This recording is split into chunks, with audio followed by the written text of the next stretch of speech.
হরে কৃষ্ণ। আজ 14ই চৈত্র 1432 29 মার্চ 2026 রবিবার, একাদশী কামোদা। আজ আমি এই কামোদা একাদশীর দিনে শ্রীমদ্ ভাগবতম পাঠ করছি। আজ আমি পাঠ করছি শ্রীমদ্ ভাগবতমের চতুর্থ স্কন্দ দ্বিতীয় ভাগ 24তম অধ্যায় রুদ্রগীত কীর্তনের শ্লোক 41 থেকে 43। হরে কৃষ্ণ কৃষ্ণ কৃষ্ণ হরে হরে, হরে রাম রাম রাম হরে হরে। শ্লোক 41। প্রবৃত্তায় নিবৃত্তায় পিতৃদেবায় কর্মণে নমোঃ ধর্মবিপাকায় মৃত্যবে দুঃখদায় চ।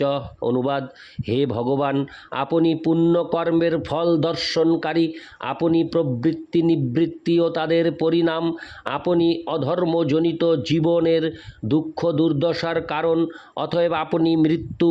আমি আপনাকে আমার সশ্রদ্ধ প্রণতি নিবেদন করি। তাৎপর্য: পরমেশ্বর ভগবান প্রত্যেকের হৃদয়ে বিরাজমান এবং তার থেকে জীবের প্রবৃত্তি ও নিবৃত্তির উদয় হয়, সেই কথা ভগবদ্ গীতায় 15:15 প্রতিপন্ন হয়েছে।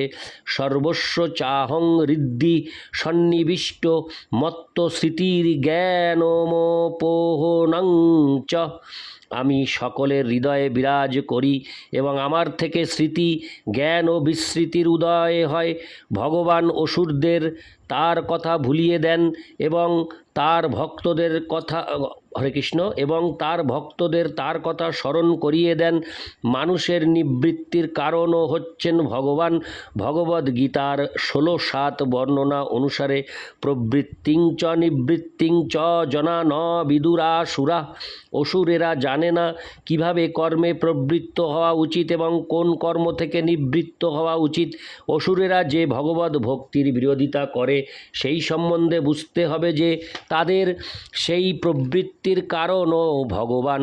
অসুরেরা যেহেতু ভগবদ্ ভক্তিতে প্রবৃত্ত হতে চায় না, তাই তাদের অন্তর থেকে ভগবান তাকে বিস্মৃত হওয়ার বুদ্ধি প্রদান করেন। কর্মীরা সাধারণত পিতৃলোকে উন্নীত হতে চায়, যে কথা ভগবদ্ গীতায় 9:25 প্রতিপন্ন হয়েছে। জান্তি দেবব্রতা দেবান ও পিতৃন জান্তি পিতৃব্রতা।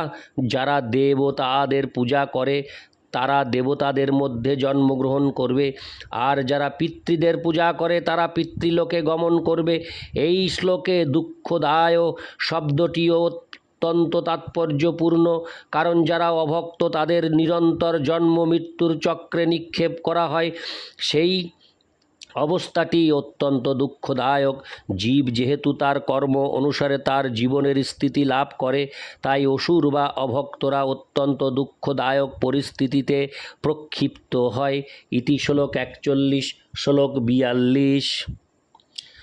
নমস্ত আশীষামীশ মনবে কারণাত্মনে নমো ধর্মায় বৃহতে কৃষ্ণায় কুণ্ঠমেধসে পুরুষায় পুরাণায় সাংখ্য যোগেশ্বরায় চ। অনুবাদ: হে ভগবান, আপনি সমস্ত আশীর্বাদ প্রদানকারীদের মধ্যে সর্বশ্রেষ্ঠ, প্রবীণতম এবং সমস্ত ভোক্তাদের মধ্যে সর্বশ্রেষ্ঠ ভোক্তা। আপনি সমগ্র জগতের সাংখ্যযোগ দর্শনের ঈশ্বর, কারণ আপনি সব কারণের পরম কারণ ভগবান শ্রীকৃষ্ণ। আপনি সমস্ত ধর্মতত্ত্বের পরম ঈশ্বর, পরম মন, এবং আপনার মেধা কখনো কোনো পরিস্থিতিতে প্রতিহত হয় না। তাই বারবার আমি আপনাকে আমার সশ্রদ্ধ প্রণতি নিবেদন করি। তাৎপর্য: এই শ্লোকে কৃষ্ণায় অকুণ্ঠমেধসে শব্দগুলি তাৎপর্যপূর্ণ। আধুনিক বৈজ্ঞানিকেরা অনিশ্চয়তার তত্ত্ব আবিষ্কার করে তাদের মস্তিষ্কের ক্রিয়া বন্ধ করে দিয়েছে, কিন্তু প্রকৃতপক্ষে জীবের মস্তিষ্কের এমন কোনো ক্রিয়া থাকতে পারে না যা স্থান ও কালের সীমার দ্বারা প্রতিহত হয় না। জীবকে বলা হয় অণু, পরমাত্মার একটি অতি ক্ষুদ্র পারমাণবিক অংশ, এবং তাই তার মস্তিষ্ক অত্যন্ত ক্ষুদ্র। তার পক্ষে অনন্ত জ্ঞান ধারণ করা কখনোই সম্ভব নয়। কিন্তু তার অর্থ এই নয় যে পরমেশ্বর ভগবান শ্রীকৃষ্ণ শ্রীকৃষ্ণের মস্তিষ্কও সীমিত। শ্রীকৃষ্ণ যা বলেন এবং করেন তা কখনো কাল ও স্থানের দ্বারা সীমিত নয়। ভগবদ্গীতায় 7:26 ভগবান বলেছেন, বেদাহং সমতীতানি বর্তমানানি চার্জুন ভবিষ্যানি চ ভূতানি মাং তু বেদ ন কশ্চন। হে অর্জুন, অতীতে যা কিছু হয়েছে, বর্তমানে যা কিছু হচ্ছে এবং ভবিষ্যতে যা কিছু হবে, পরমেশ্বর ভগবান রূপে আমি তা সবই জানি। আমি সমস্ত জীবদেরও জানি, কিন্তু আমাকে কেউই জানে না। শ্রীকৃষ্ণ সব কিছু জানেন, কিন্তু কৃষ্ণের কৃপা ব্যতীত কৃষ্ণকে কেউই জানতে পারে না। তাই শ্রীকৃষ্ণ এবং তার প্রতিনিধির পক্ষে অনিশ্চয়তা তত্ত্বের থিওরি অফ আনসার্টেনটি কোনো প্রশ্নই ওঠে না। শ্রীকৃষ্ণ যা বলেন তা পূর্ণ ও নিশ্চিত, এবং তা অতীত, বর্তমান ও ভবিষ্যতের সর্ব অবস্থাতেই প্রযোজ্য। আর শ্রীকৃষ্ণ যা কিছু বলেন সেই সম্বন্ধে তিনি যথাযথভাবে অবগত, তার কোনো অনিশ্চয়তা থাকে না। কৃষ্ণ ভাবনামৃত আন্দোলন ভগবদ্গীতা যথাযথের ভিত্তিতে প্রতিষ্ঠিত, যা ভগবান শ্রীকৃষ্ণের মুখনিসৃত বাণী, এবং যারা এই আন্দোলনে যুক্ত তাদের পক্ষে অনিশ্চয়তার কোনো প্রশ্ন ওঠে না। এখানে শ্রীকৃষ্ণকে আশি শাম ঈশ বলেও সম্বোধন করা হয়েছে। মহাপুরুষেরা, ঋষিরা ও দেবতারা সাধারণ জীবদের বরদান করতে সক্ষম, কিন্তু তারা নিজেরাই আবার পরমেশ্বর ভগবানের কাছ থেকে বর লাভ করেন। শ্রীকৃষ্ণের আশীর্বাদ পুষ্ট না হলে কেউই অন্য কাউকে বরদান করতে পারে না। মনবে শব্দটিও তাৎপর্যপূর্ণ। এই শব্দটির অর্থ হচ্ছে পরম মনুকে। বৈদিক শাস্ত্রে পরম মনু বা প্রথম মনু হচ্ছেন শ্রীকৃষ্ণের অবতার স্বয়ম্ভুব মনু। সমস্ত মনু ভগবান শ্রীকৃষ্ণের শক্তিতে শক্তিসম্পন্ন অবতার, মন্বন্তর অবতার। ব্রহ্মার একদিনে 14 জন মনু, এক মাসে 420 জন মনু,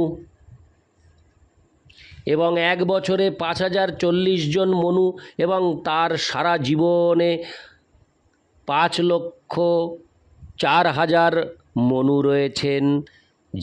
যেহেতু সমস্ত মনুরা হচ্ছেন মানব সমাজের পরিচালক, তাই চরমে শ্রীকৃষ্ণ হচ্ছেন মানব সমাজের পরম পরিচালক। মনবে শব্দটির আর একটি অর্থ হচ্ছে সব রকম মন্ত্রের সিদ্ধি। মন্ত্রবদ্ধ জীবদের ভববন্ধন থেকে উদ্ধার করে। তাই কেবল হরে কৃষ্ণ কৃষ্ণ কৃষ্ণ হরে হরে, হরে রাম রাম রাম হরে হরে এই মন্ত্র উচ্চারণ করার ফলে জীব যে কোনো অবস্থা থেকে মুক্ত হতে পারে। কারণাত্মনে সব কিছুরই একটি কারণ রয়েছে। ঘটনাক্রমে জগতের উৎপত্তির মতবাদটি এই শ্লোকে খণ্ডন করা হয়েছে। যেহেতু সব কিছুরই একটি কারণ রয়েছে, তাই ঘটনাক্রমে কোনো কিছু ঘটার কোনো প্রশ্নই ওঠে না।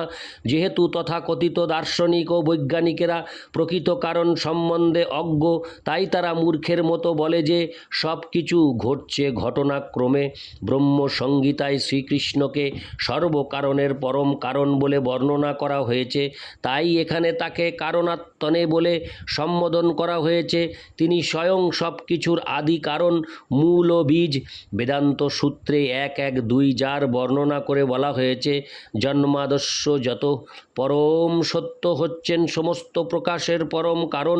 এখানে সাংখ্য যোগেশ্বরায় শব্দটিও তাৎপর্যপূর্ণ, কারণ ভগবদ্গীতায় শ্রীকৃষ্ণকে যোগেশ্বর বা সমস্ত যোগ শক্তির ঈশ্বর বলে বর্ণনা করা হয়েছে।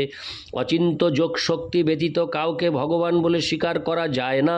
এই কলিযুগে যাদের অল্প একটু যোগ শক্তি রয়েছে তারা নিজেদের ভগবান বলে প্রচার করছে, কিন্তু এই সমস্ত নকল ভগবানেরা কেবল মূর্খদের কাছ থেকেই স্বীকৃতি লাভ করে, কারণ একমাত্র পরমেশ্বর ভগবান হচ্ছেন শ্রীকৃষ্ণ, যিনি সমস্ত যোগ শক্তি ও যোগ সিদ্ধি সমন্বিত। বর্তমানকালে জনপ্রিয়তা অর্জন করেছে যে সাংখ্য যোগ পদ্ধতি, তার প্রবর্তন করেছে নিরীশ্বরবাদী কপিল, কিন্তু প্রকৃত সাংখ্য যোগ পদ্ধতির প্রবর্তক হচ্ছেন শ্রীকৃষ্ণের এক অবতার কপিলদেব, যিনি ছিলেন দেবহূতির পুত্র। তেমনি শ্রীকৃষ্ণের আর এক অবতার দত্তাত্রেয়ও সাংখ্য যোগ পদ্ধতি বিশ্লেষণ করেছেন। এইভাবে শ্রীকৃষ্ণ হচ্ছেন সমস্ত সাংখ্য যোগ পদ্ধতি ও যোগ শক্তির আদি উৎস। পুরুষায় পুরাণায় শব্দ দুটিও বিশেষভাবে বিচার্য। ব্রহ্মসংহিতায় শ্রীকৃষ্ণকে আদি পুরুষ বলে স্বীকার করা হয়েছে, ভগবদ্গীতাতেও শ্রীকৃষ্ণকে পুরাণ পুরুষ বলে স্বীকার করা হয়েছে। যদিও তিনি সকলের মধ্যে সব চাইতে প্রবীণ, তবুও তিনি হচ্ছেন নবযৌবন সম্পন্ন। এই শ্লোকে আরেকটি তাৎপর্যপূর্ণ শব্দ হচ্ছে ধর্মায়। যেহেতু শ্রীকৃষ্ণ হচ্ছেন সমস্ত ধর্ম নীতির মূল প্রবর্তক, তাই বলা হয়েছে ধর্মং তু সাক্ষাৎ ভগবদ প্রণীতম। শ্রীমদ্ ভাগবত 6:3-19। কেউই কোনো নতুন ধরনের ধর্ম প্রবর্তন করতে পারে না, কারণ ধর্ম ইতিমধ্যেই রয়েছে এবং তা ভগবান শ্রীকৃষ্ণের দ্বারা স্থাপিত হয়েছে। ভগবদ গীতায় শ্রীকৃষ্ণ মূল ধর্ম সম্বন্ধে নির্দেশ দিয়ে সমস্ত ধর্ম পরিত্যাগ করতে আমাদের বলেছেন। প্রকৃত ধর্ম হচ্ছে ভগবানের শরণাগত হওয়া। মহাভারতেও বলা হয়েছে, যে চ বেদবিদ বিপ্রা যে চাধ্যাত্মবিদ জনা তে বদন্তি মহাত্মানং কৃষ্ণং ধর্মং সনাতনম। এর অর্থ হচ্ছে যে যিনি সঠিকভাবে বেদ অধ্যয়ন করেছেন, যিনি প্রকৃত বিপ্র অথবা বেদজ্ঞ এবং যিনি আধ্যাত্মিক জীবন সম্বন্ধে যথার্থই অবগত, তিনি পরমেশ্বর ভগবান শ্রীকৃষ্ণের বাণী অনুসরণ করাকেই জীবের সনাতন ধর্ম বলে বর্ণনা করেন। অতএব শিবও এখানে আমাদের সনাতন ধর্মের তত্ত্ব সম্বন্ধে শিক্ষাদান করছেন। ইতি শ্লোক 42। শ্লোক 43। শক্তিত্রয় সমেতায় মীড়ুষেয় হংকৃতাত্মনে চেতো আকুতিরূপায় নমো বাচবিভূতয়ে। অনুবাদ: হে ভগবান, আপনি কর্তা, করণ ও কর্মের পরম নিয়ন্তা, তাই আপনি দেহ, মন ও ইন্দ্রিয়ের নিয়ন্তা। আপনি অহংকারের পরম নিয়ন্তা রুদ্র। আপনি হচ্ছেন জ্ঞান ও বৈদিক নির্দেশ অনুসারে কর্মের উৎস। তাৎপর্য: সকলেই অহংকারের দ্বারা পরিচালিত হয়ে কর্ম করে, তাই শিব পরমেশ্বর ভগবানের কৃপার মাধ্যমে অহংকারকে পবিত্র করার চেষ্টা করছেন। যেহেতু শিব বা রুদ্র হচ্ছেন অহংকারের নিয়ন্তা, তাই তিনি ভগবানের কৃপার মাধ্যমে পরোক্ষভাবে শুদ্ধ হতে চাইছেন, যাতে তার প্রকৃত স্বরূপ জাগ্রত হতে পারে। রুদ্র অবশ্য সর্বদাই আধ্যাত্মিক জ্ঞানে জাগ্রত, কিন্তু তিনি আমাদের লাভের জন্য এইভাবে প্রার্থনা করছেন। নির্বিশেষবাদীদের কাছে শুদ্ধ স্বরূপ হচ্ছে অহং ব্রহ্মাস্মি। আমি এই শরীর নই, আমি আত্মা। কিন্তু তার প্রকৃত স্থিতিতে আত্মাকে ভগবদ ভক্তির কার্য অনুষ্ঠান করতে হয়। তাই শিব প্রার্থনা করেছেন যাতে তার মন ও কর্ম উভয়ই বৈদিক শাস্ত্রের নির্দেশ অনুসারে পরমেশ্বর ভগবানের ভক্তিতে যুক্ত হতে পারে। এটিই হচ্ছে অহংকারের শুদ্ধ করার, হরে কৃষ্ণ, অহংকারকে শুদ্ধ করার পন্থা। চেত শব্দটির অর্থ হচ্ছে জ্ঞান। পূর্ণ জ্ঞান ব্যতীত যথাযথভাবে কর্ম করা যায় না। জ্ঞানের প্রকৃত উৎস হচ্ছে বাচঃ বা বেদের বাণী। এখানে বাচঃ শব্দটি বেদের বাণীকে বোঝাচ্ছে। সৃষ্টির উৎস হচ্ছে শব্দ, এবং শব্দ যদি শুদ্ধ ও পবিত্র হয় তাহলে পূর্ণ জ্ঞান ও যথাযথ কর্ম প্রকাশিত হবে। তা সম্ভব হরে কৃষ্ণ মহামন্ত্র হরে কৃষ্ণ কৃষ্ণ কৃষ্ণ হরে হরে, হরে রাম রাম রাম হরে হরে কীর্তন করার মাধ্যমে। এইভাবে শিব বারংবার প্রার্থনা করেছেন বেদের পবিত্র নির্দেশ অনুসারে তার জ্ঞান ও কার্যকলাপের পরিশুদ্ধতার মাধ্যমে, যাতে তার দেহ, মন ও কার্যকলাপ শুদ্ধ হতে পারে। শিব পরমেশ্বর ভগবানের কাছে প্রার্থনা করেছেন যাতে তার মন, ইন্দ্রিয়, বাণী কেবল ভক্তির প্রতি উন্মুখ হয়। ইতি শ্লোক 43। হরে কৃষ্ণ কৃষ্ণ কৃষ্ণ হরে হরে, হরে রাম রাম রাম হরে হরে।